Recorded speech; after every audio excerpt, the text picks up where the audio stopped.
Welcome back to another episode of I didn't want to do this today. I didn't want to do it. I didn't feel like doing it. I had no push to do it, no drive. In all honesty, I don't even know why I'm sitting in front of y'all right now. And I guess that's what comes with what's the word I'm looking for? That's what comes with the purpose or the assignment attached to your life. There's certain days where you simply don't want to do it. Like, I feel like everything that could have went wrong today went wrong. And I know that's usually like people will be like, oh, that's the devil. He don't want you to do what God called you to do. Cool. That don't make it any less frustrating or any less annoying. I'm very annoyed. Um, and you will have seasons like this in your walk. You will have seasons like this where you're thinking to yourself, what is really going on? Like, yeah, I don't even want to continue recording this, but I feel like I have to. And I'm going to keep this in there because one, I'm not good at editing, and two, why not? Like I've gotten to a place where I'm not trying to prove to people that this walk with Christ is just going to be easy, because it's not. I'm not going to try to convince you that your problems will simply go away. Like, I'm not going to do that. Especially when God has called you to do something specifically. Even when you feel like you're not called for it, even when you feel like you're not supposed to do it, these will be the moments where you have to do it anyway, because obedience is worth more than sacrifice. So, as much as I want to give up, or as much as I don't want to do this anymore, um, I just have to believe and trust that God will make a way. Now, in light of all of that I just kind of dumped on you, today's topic, we are discussing the weight of the call. I don't know what I'm going to title this yet, because again, I didn't want to do it. But this past week or past few weeks, I've just been thinking about how even if you don't answer the call, you still have to deal with the spiritual warfare. I find that kind of funny. I find it funny that, we have purpose or we have assignment attached to our lives. And when I was in the world, I didn't understand it. Like, I didn't understand why things were happening the way that they were until I got into my relationship with Christ. And I was like, okay, it makes sense why the devil was after me the way that he was, why he didn't want me to succeed to the extent of knowing Christ for myself. And it's because there's something truly attached to your name. And it's not just something, it's someone. It's a movement, it's a breakthrough. Like, your obedience is tied to someone's salvation. And regardless of how you may feel in the moment, that call doesn't stop simply because you don't feel like doing it that day. Does that make sense? I was trying to find, how the pastors, like, they find like an analogy for you and it click, you know? I was trying to find that analogy. Stick with me, does stick with me. I'm trying, right? The analogy I came up with is a couple days ago, if you have an iPhone, then you know that the storage space runs out very quickly. It runs out very quickly for a lot of different reasons. But that message will not disappear until you upgrade that storage. Okay, that message ain't going nowhere. You could sit here and you can act like you don't see that message. You can add picture on top of picture, video on top of video, and I promise you, I promise you, that message ain't going nowhere. And it says like your storage is almost full or your storage is full, and I was just like, okay, like, what you want me to do about that? Because one thing I noticed about Apple, they gonna find any way to charge you. It could be for your air in your lungs, and they will try to charge you for that. So I'm like, why? Why would I have to pay this? Like, I cleared up some things, right? I cleared up some things. I removed some videos. I put them in a separate storage. I said, okay, I should have space now. Why the message ain't leave? Why did the message not leave? Somebody tell me so I can understand. And it's in the same way that we experience things in life. We experience these different things on earth. And until you answer that call that God has put on your life, you're going to deal with the spiritual warfare regardless. Like, you will keep getting those little hints. People tell you, you're really good at this. You should try this out. Like, you'll get those hints and those inclinations of like, this is what God has called you to do. But until you finally acknowledge it, you could sit here and go try to find another purpose. You could sit here and be like, you know what? No, I feel like this is what I'm supposed to do. But God called you for something else, sweetie.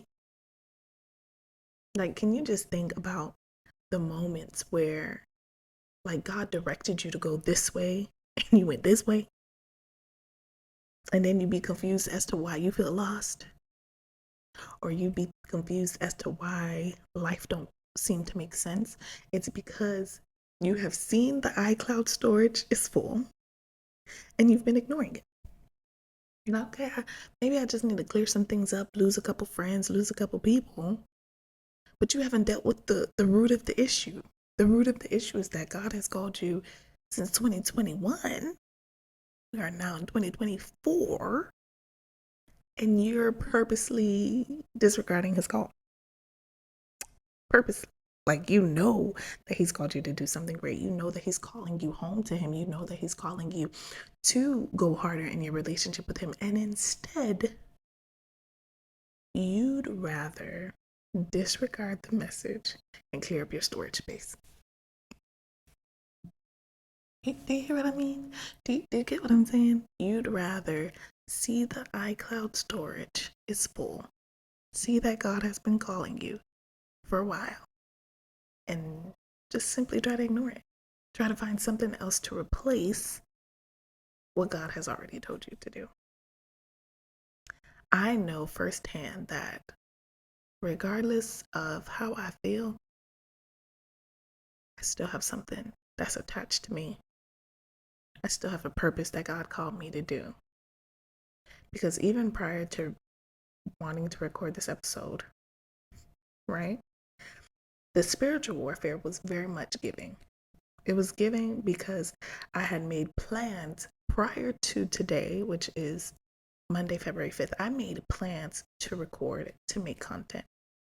And it felt like once I said it out loud out of my mouth, the devil was like, watch this.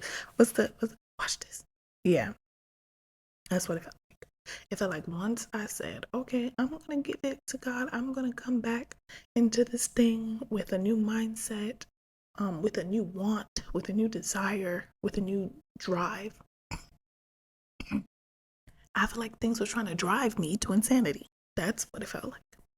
It felt like, dang, like I know I got to do this. Like, I know God has told me to spread the gospel and to talk and to do all these things.